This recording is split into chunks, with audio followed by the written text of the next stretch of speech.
I've gone with Mel. Kumquats it is today. I just think I can do a lot more with my type of cooking.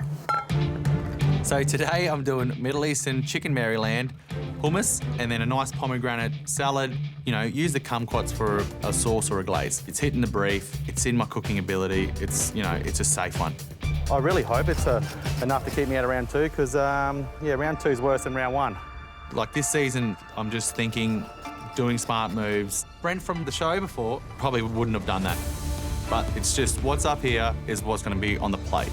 So you just got to keep calm, stick to your guns, and you'll be safe.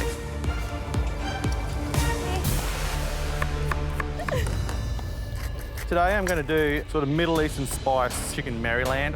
For the kumquat sauce / glaze, I just let these little kumquats just cook along. A little bit of sugar in there, salt, and then white vinegar.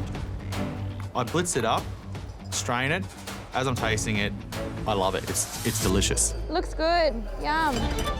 Chicken's in a bowl. It's got the dry rub on it. It's in the brine. It's doing its thing. Caramelized, spicy, marinated chicken. Yep. Sounds good. What are you worried about? Not too much. I tell you what I'm worried about. What? The chicken. You've got 20 minutes to go and it's not cooking. And you're cooking leg on the bone. Yeah. You want to get it cooked and you want to get it rested. Yep. All right? Thanks, Chef. 20 minutes to cook a Maryland's like pretty much nearly impossible. Right now, I'm like spiraling. I'm trying to think, but I just, you know, new Brent, just, whew, okay, just calm down. Cut the Maryland in half, get a pan, get it on, put it on the pan, sear it as hard as I can, get that crust that I wanted, the caramelization, and then get it in the oven really, really quick. Brent from season 13 probably wouldn't have done that. He would have just chucked them both in, probably cranked her up and just, you know, sat back and hoped. But like this season, I'm not hoping. Brent's thinking good.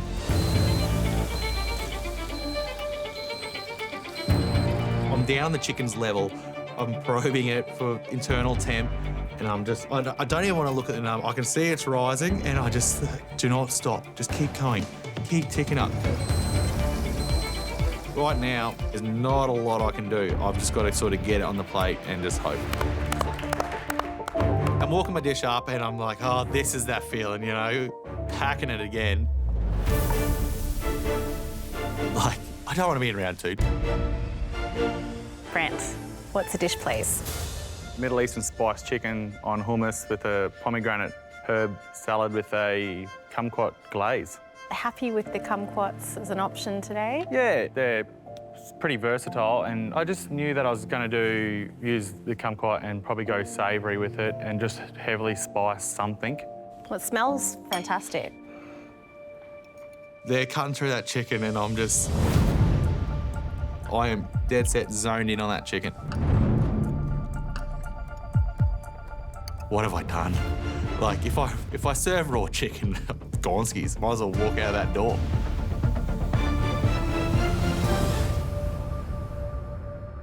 Perfectly cooked.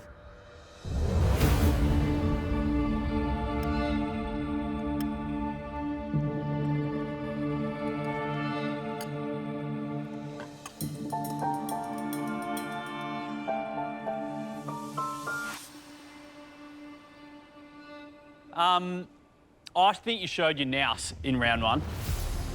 Cooking something that you're very comfortable with, that you're familiar with it, tweaking it a little bit so you can hit the brief and use kumquats was very good, mate. Nice work on the chicken. It had a beautiful crispy skin, and the meat below it was really succulent and beautifully seasoned on the outside with that spice mix. Great flavours. Thank you. Brent, very good rendition. Chicken cooked beautifully, nicely charred, beautifully marinated. I thought it was really tasty. Well done. Thanks, Brent. Well done, mate. Thanks, guys. So good. You know, first all-in elimination, and just the pressure is released. I can get this thing off. I can get up on the gantry and just, you know, enjoy it. That's great. God, Oh. that chicken. Yeah. That chicken.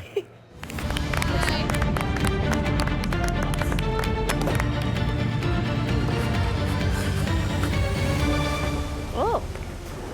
How you going, Billy? Good so far, Min. Beautiful. Bloody hope so anyway. I'm definitely feeling nervous. course. Open it. Billy, I'm going to come behind you hot. Go for it. Having cooked for Marco before in my season, he is quite scary in the kitchen. Quickly, where's your plates? Where's your plates? Where's your plates? The only thing I can think of Where's is your we melt some plates? chocolate. Where's your plates? We've only got 3 left, Marco. How long to go? How long to go? See, you're moving quicker now, aren't you? It's amazing, isn't it? Yes, Marco. What a bit of pressure does. While it was really stressful and really tough, it was also so rewarding. Billy, I've seen some people in my life dig themselves out of a hole, but not as big as the hole you dug yourself out of today. And I went on to win that season, so I'm hoping I can achieve that standard today. Oh, hot. I do feel a lot more pressure having won my season to come back and compete again. But I feel like the competition this time is harder, so I have to put in more effort to try and stay here. I'm making loaded potato cakes with a beef tartare and a Worcestershire mayo. The beef tartare is not really traditional. It's going to be sourced with my Nan's meatloaf recipe sauce, but it's gonna be tasty. Once I get these potatoes pressed into a loaf tin and into the oven, I need to move on to my Nan's barbecue meatloaf sauce. This sauce has been a staple since I was a kid, and for me, a winning dish means cooking something I'm familiar with. Use a knife, Billy. Use a knife. Is that?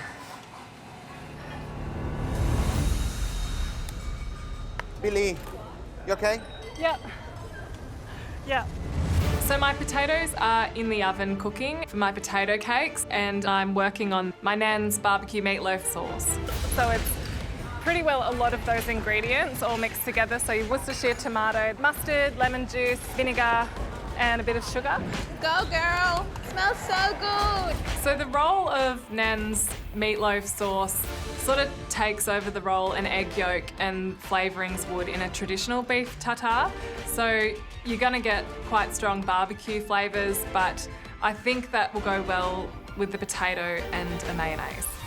I'm sure Nan will have something to say about me just using the sauce and not making a meatloaf as well. But if Nan wants to apply for MasterChef, she can make the meatloaf, but I'm just going to use the sauce today.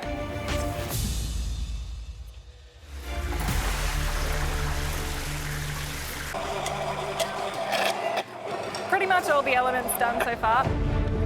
I have my beef tartare sitting in Nan's meatloaf sauce. My potato cake looks really good. I've just got to slice it and fry it.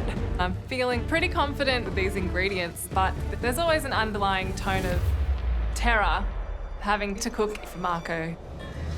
Hi. Billy. Hello, Hey, Billy. Marco. Nice to see you again. This is like based off my Nan's barbecue meatloaf sauce. Sounds delicious. I hope so. Because you're a past winner, aren't you? Yeah. Yeah. Lots expected of you. Yeah, I know. The pressure's real. Ugh. Good luck. Great. Thanks, Bye, Marco. Billy. I feel a lot of pressure. I need to cook really well to keep my place in the competition, but to also defend that title of winning season 7. So I'm gonna fight for it. Oh, good. Almost there. I'm feeling pretty good. I'm really happy with the barbecue sauce. And I reckon it'll go really well with these little crispy potato cakes and beef tartare. Billy, look at that colour. Beautiful. I'm happy with all the flavours. I just hope it is enough to keep me here. I've been feeling a lot of pressure to perform well, but I'm just hoping that I've done enough to impress the judges and Marco.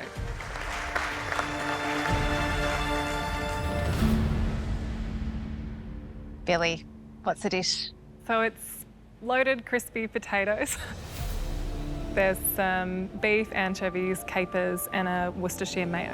What did you choose to use? So I used the Worcestershire, the tomato sauce, capers, mustard, the red wine vinegar.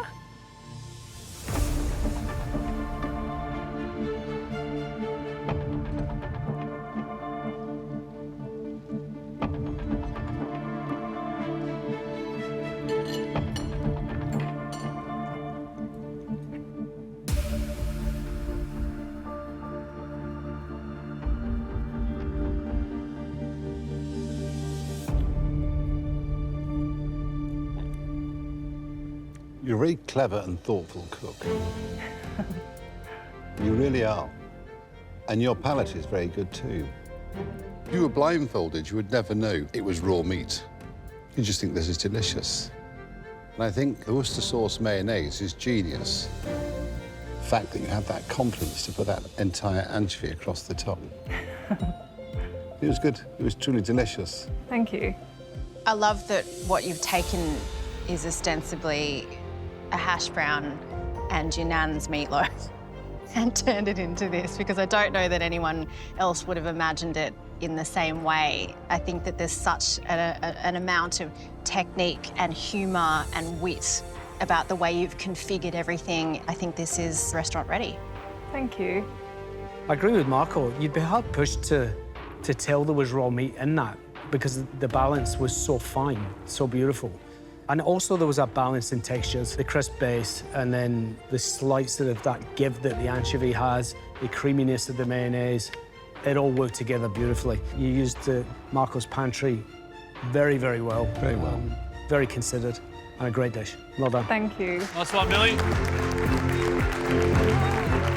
I'm just glad I did justice to Nan's barbecue meatloaf sauce. I think if I had have ruined it, I would have heard a lot from her. No.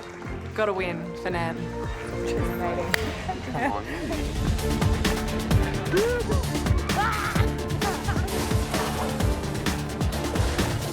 Some good choices from Charlie, I reckon. They can choose any cut of lamb. Yeah, look, I'm looking at these good, vegetables here, and I'm looking at that lamb, which you can extract so much flavour from, obviously the fat, and then those onions in so many different varieties. I mean, you can obviously puree, pickle, roast, and then the parsnip, well, it's endless, really. Oh, sorry. At the end of the day, this is an invention test. Let's see how well they go. I got in the top 5 in mystery box. I'm pushing for the top, absolutely. Parsley? Yeah, that's what I'm looking for too. I think I've got a great idea. I'm doing spiced lamb koftas with some yogurt flatbreads, a carrot and parsnip hummus, and some onion jam. Tell me lamb mince. The kofta is essentially spiced lamb mince that's rolled onto a skewer and then char grilled. It's no lamb mince. You can mince it, mince the shoulder. Yeah? Yeah, just ask them for a mincer. I'm loving Trent's idea. I can still make these koftas. All I've got to do, hunt down a mixer and make that mince myself. And just put it through a mincer. It'll work, definitely.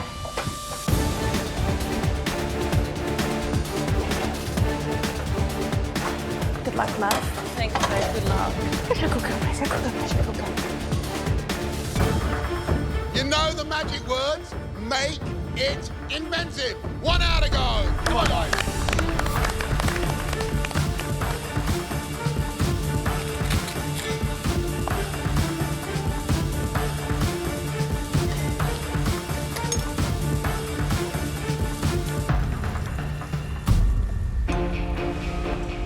So today I'm going to do some spiced lamb koftas. I definitely think this is an inventive dish. There's no one else out there that's mincing their own meat today. But there's just one problem with that. The machine kicked back. It's like just jamming. It basically looks like the mince is just backing up and clogging and just pumping out fat mousse.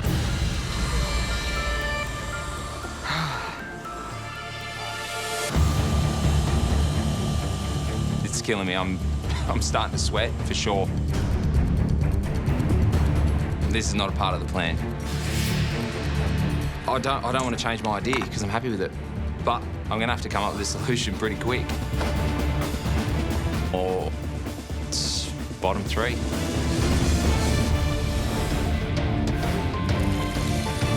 We've got 90 minutes to recreate the classic meat and 3 veg. But I've got a massive problem. I've really got to start thinking outside the square and be able to use what I've got in front of me to put up a dish. If I use some of the fat that has been minced, dice up some leaner cuts of meat, and then combine them as a whole, it should give me a nice fat content, good flavour, and hopefully work. Now I just need to crack on, get the koftas rolled, and move on to my condiments.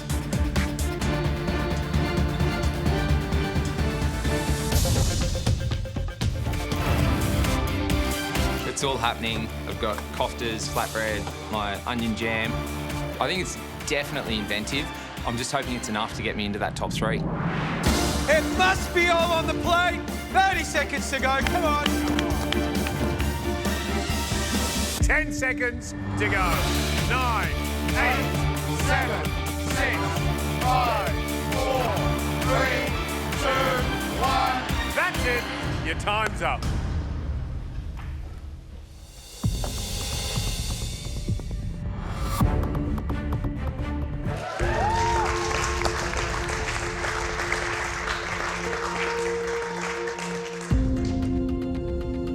Look at that mighty plate of food. Yes. Holy schmoke. Feast. And what's the dish? It's spice lamb koftas with yogurt flatbreads, some onion jam, carrot and parsnip hummus, and mint and coriander yogurt.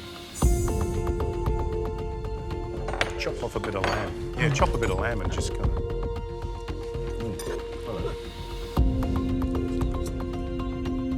Thank you. See, if we popped into our local pub and this came out to the table, this is how quick it'd get demolished, isn't it?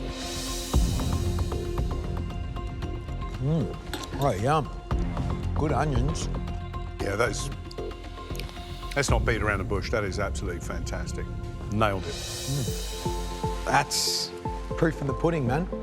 That was delicious and yum. And I'm sitting there eating and going, meat and 3 veg? Yeah. But creative? Yes. Inventive? Yes. Matt, well done.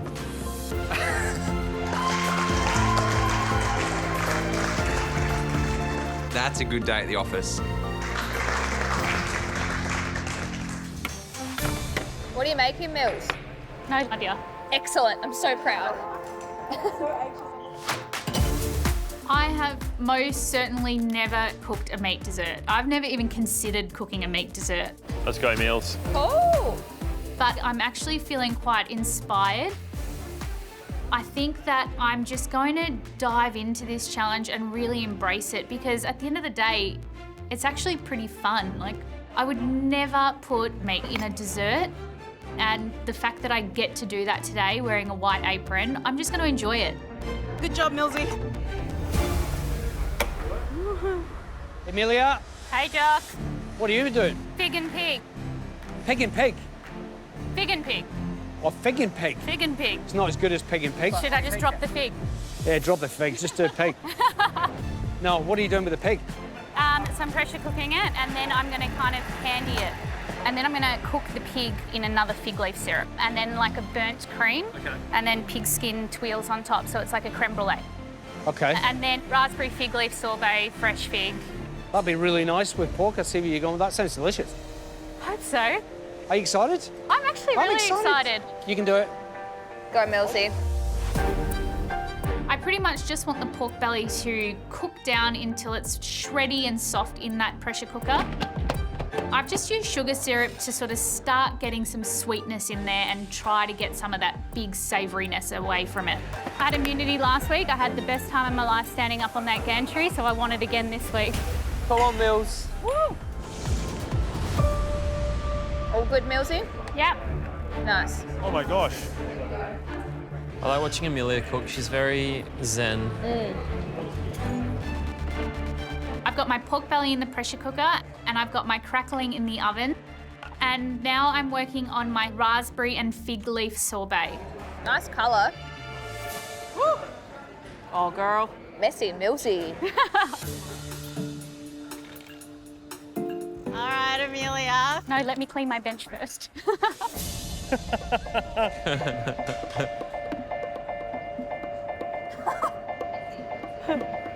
Okay, you can come now. All right. I saw you frantically cleaning down I on was our like, approach. do not bring people over to this bench. Pig and fig. Is it going to end up more fig than pig, or are we balancing this out? No, we're going to go big on the pig. Go big on the pig? Yeah, Wow. I think it's a meat challenge. Like, let's do it. Excellent. Okay, so you're all in. You're All in. committed to this. You're wrapping your head around it. Yeah. What are the elements here that you want to make sure you get right if you want a shot at immunity? I honestly just want to get the pig right. Okay. You know, this is what the challenge is about, really. What are you going to do with the fig? So there's fig leaf syrup in here. Yeah. And then I'm going to cook the pig once it's shredded in another fig leaf syrup. So it brings those like figgy, coconutty Yeah, flavour I mean, to if it. pork is an inherently very sweet, flavoured meat as it is, and it does take on other flavours really well. Yep. So I'm interested to see how it will all sort of come together. And So am I. Because honestly, I've got no idea. I'm just making this up. okay, we'll see how you go. See how we go. All right. Thanks, guys. Thank you. Looks great, Emelia. Nice, Mills. That looks good. She's very clever, hey? I definitely am feeling really good. And as I'm just working through my processes, I'm starting to become really happy with what I'm making. Emelia, I've had fig and pork in savoury, but never in sweet. Neither have I, Andy. Oh, that's good. That makes two of us. That makes two of us. My pork's still in the pressure cooker. Yeah. And then it's going into a fig syrup. Right. And then I've got my raspberry sorbet churning, which also has the fig leaf syrup in it, and then like a burnt cream. Okay. And then pig skin twirls on top, so it's like a creme brulee. Yeah. Where's your headspace at? I'm kind of embracing it, and I'm just like, you know, this is a challenge I've got to do. Let's do it, and maybe it will be delicious. You have nothing to lose. You got everything to gain. Who knows? Pork and fig in a dessert might be the next best thing. It could be. Yeah, nice, Mills. Looks good, Mills. Hey. Now it's time to get my pork out of the pressure cooker. Oh, that's looking tender. Nice, Mills. Oh, wow. How's it, Mills? How's it tasting? I mean, that pork is absolutely disgusting. It just tastes like pork. Very porky. Some serious pork flavour on that pork. Like, so porky. I wanted this pork flavour to be prominent, but it is still a dessert. I don't want it to taste like a roast dinner. I mean, it tastes like pig in sugar syrup. I don't know. The pork was cooking in the pressure cooker in like a really light sugar syrup, and it tastes very porky. Now I've got it in my fig and orange syrup, so I'm going to reduce this syrup and hope that the sugar just smacks that pork in the face. Come on, Mills, you got this. My pork in the syrup is really sweet because that syrup's really reduced. So I'm adding lemon, I'm adding salt to my pork, and I just keep tasting, and it's definitely balancing out that sweetness, which is exactly what I need. Come on, Mills, you got this. Now it's time to start thinking about how I'm going to plate this dish. The pork is definitely going to be hidden, so when you look at this dish, it's just going to look like a beautiful dessert, and when you eat it, you'll get a little porky surprise.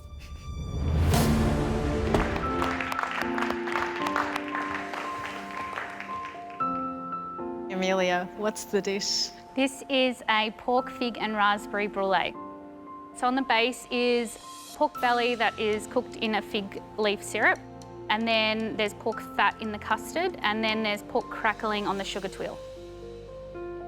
I reckon it looks pretty good. Huh? You happy with that?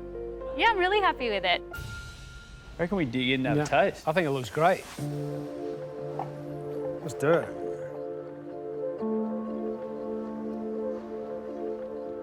Think you might make a cake with pork in it in future?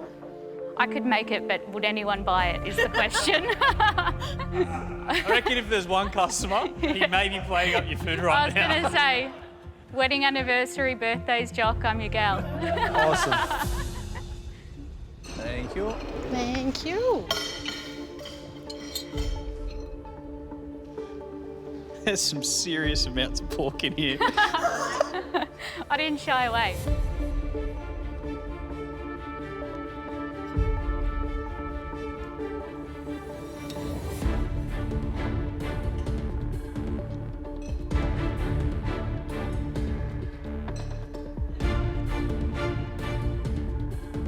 Emelia, I'm all about it. That belly cooked in the syrup in the pressure cooker and then caramelized up is luxury. And when you add it to a fudgy creme brulee mix that's got pork fat in it, is double luxury. I'd eat that time and time again. The tuile as well, a crunch. I love everything about it. You have not only managed to celebrate the qualities of pork, you've been able to cohesively create something that is sweet, balanced, textured, and really, really fun to eat. Jock is a pork lover, but I actually think the raspberry sorbet is what made me love it, because the raspberry sorbet, just went with the pork for a long time. It enabled the pork to do its thing. Oh, man, who would have thought? Pig and fig, here we go. All I say, oh my God. Firstly, it looks really well presented, and the combination of the ice cream and the pork, it's the best things in the world. And I love the tuile, which is give nice crunch, and also the caramel flavor with the pork. I think that is really great dish. Thank you. Thank you, Emelia.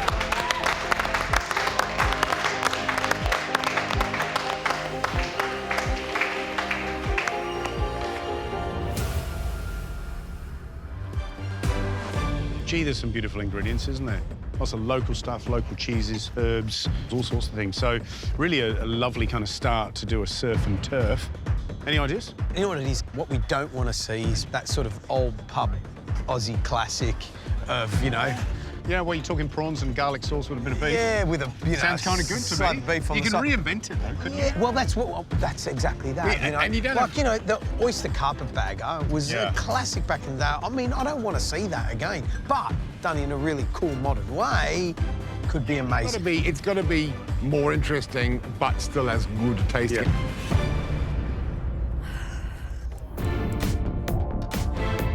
It's a little bit hard to reinvent the classic of surf and turf. Everybody loves it. So, to make it even better, I really need to start digging deep. Finals week is so close. Now is not the time to play it safe.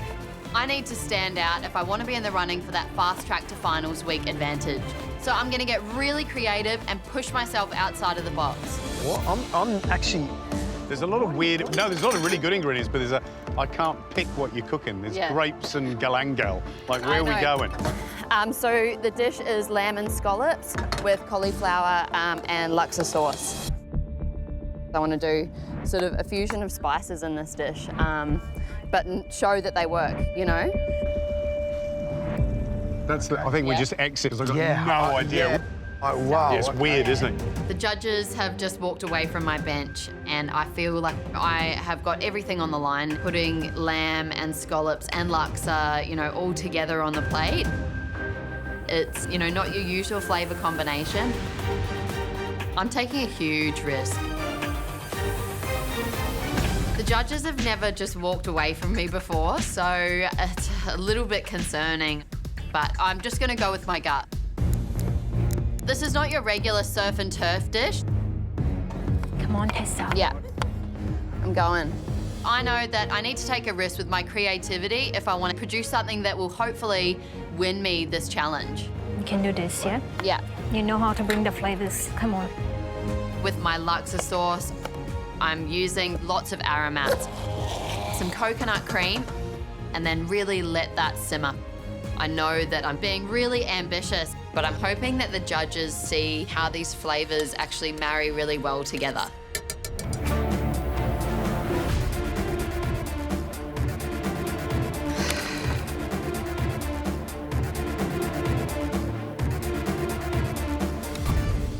Come on, darling. That looks beautiful. I'm really pushing to reinvent surf and turf. My laksa sauce has been simmering nicely on the stove and it tastes delicious. I need to get the lamb seared. Now, I'm making a curry leaf gremolata. And I'm blending some roasted curry leaves with some sourdough. And then I'm toasting it off in a pan with some ghee. So it gets that really nice, crunchy, beautifully rich flavour. How are we looking? Smells amazing, Tess. It's a little bit different, to your usual Italian route, but I know that these flavours work really well together, and I'm pretty confident that this is going to work. The crowd's going wild. 30 seconds! I'm really happy with how my dish is all coming together. I've definitely reinvented surf and turf, putting lamb and scallops and laksa, you know, all together. It's, you know, not your usual flavour combination, but something that I would really like to eat. It's, you know, really flavour packed. The proteins are cooked beautifully and something that I'm really proud to serve the judges. 10 seconds to go. 9, 8, 7, 6, 5, 4, 3, 2, 1. That's it. Your time's up. Oh my God. I'm really happy with my dish. I'm really hoping that the judges do see that the lamb and the scallops and the laksa are really nicely matched together. That looks great. Yeah. Are you happy with that? I'm really happy, yeah. What's the dish? Lamb and scallops with laksa. Nice. And all the little green bits, what's that? Is that curry leaf? So I did a curry leaf gremolata.